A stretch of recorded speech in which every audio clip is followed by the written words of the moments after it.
Olá, começa agora, Brasília Já.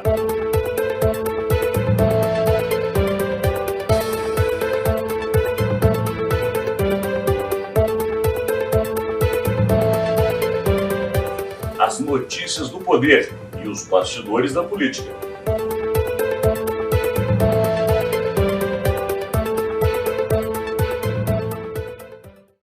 Os estados da federação mudaram para Brasília. Começa agora, Brasília Já.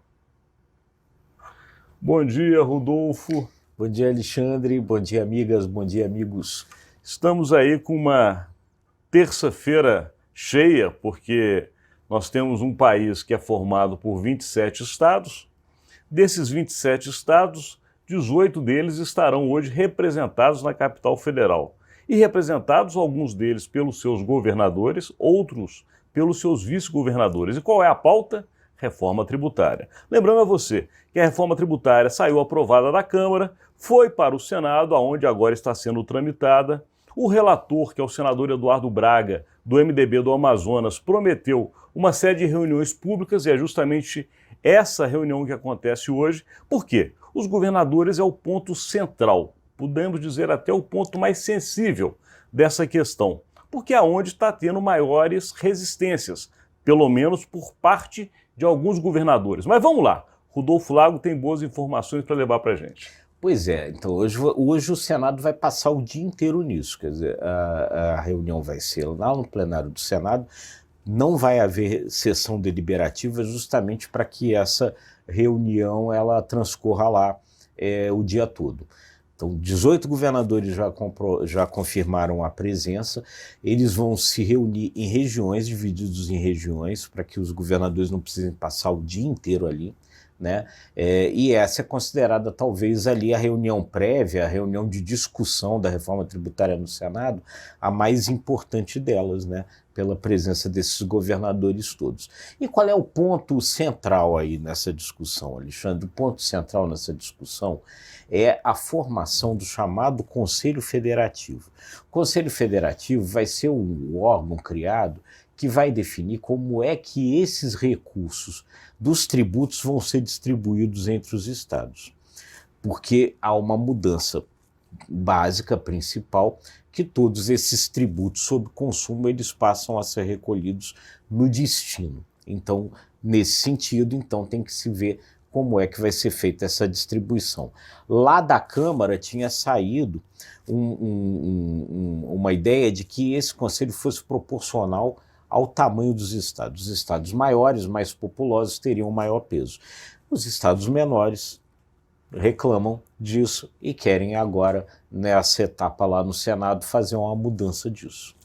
Aí vem a questão, viu, Rodolfo Lago, até uma provocação, porque é o seguinte, a gente sabe, claro, que o Senado é a chamada Casa dos Estados, porque justamente ela tem a igualdade, a mesma proporção representativa de cada estado. De qualquer maneira, a gente sabe do peso de alguns estados da federação. Vamos colocar aqui, dando nome aos bois, São Paulo e Minas Gerais. São os dois governadores, Tarcísio de Freitas e Romeu Zema, que têm batido muito contrariamente a qualquer mudança do que foi aprovado na Câmara. Eles gostaram do que foi aprovado na Câmara. Claro, por quê? Porque são os estados maiores, têm a maior proporcionalidade, portanto, eles vão ter os maiores benefícios. O Senado tenta modificar essa regra. E aí vem, Rodolfo, a minha provocação. Será que de fato vai preservar a força desses dois estados ou vai preservar a igualdade ou a igualdade que hoje permeia o Senado da República? Isso é que nós vamos ter que ver, porque realmente aí você tem uma mudança na composição que pode pesar, né?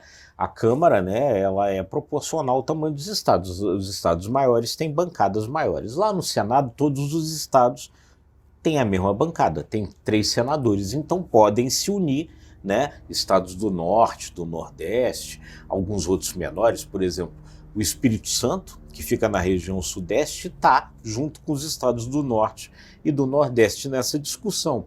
Então eles podem se unir e podem fazer modificações. Agora, há ali uma compreensão, Alexandre, que é importante, de que você também não pode desfigurar demais a proposta da Câmara, porque isso daí poderia ficar levando a um ping-pong eterno entre as duas casas, o que não é conveniente. Então, o próprio governador Renato Casagrande, que é autor de uma proposta de mudança, ele reconhece o seguinte: é preciso que se chegue a um consenso mínimo entre Câmara e Senado para que as duas casas possam, no final desse processo, promulgar a emenda constitucional, porque senão vai ficar uma disputa eterna entre as casas. Isso me lembra um pouquinho, Rodolfo, que a gente estava conversando aqui um pouco antes de iniciar essa gravação, que é outro assunto importante que rola na Brasília, que é justamente a reforma tributária. Ninguém quer perder nada, ninguém quer abrir espaço para ninguém. Só que nesse caso da reforma tributária, alguém vai ter que perder para o conjunto ganhar. É mais ou menos o que está acontecendo com relação a essa composição reforma ministerial e centrão no governo. É isso aí, é claro, essas discussões sempre implicam isso, alguém tem que ceder, alguém tem que perder. E daqui a gente encerra este conteúdo de hoje, agradecendo a sua audiência. É isso aí, gente, muito obrigado. Se você gostou, curta, compartilhe, se inscreva nos nossos canais e é isso aí, até amanhã. Muito obrigado e até amanhã.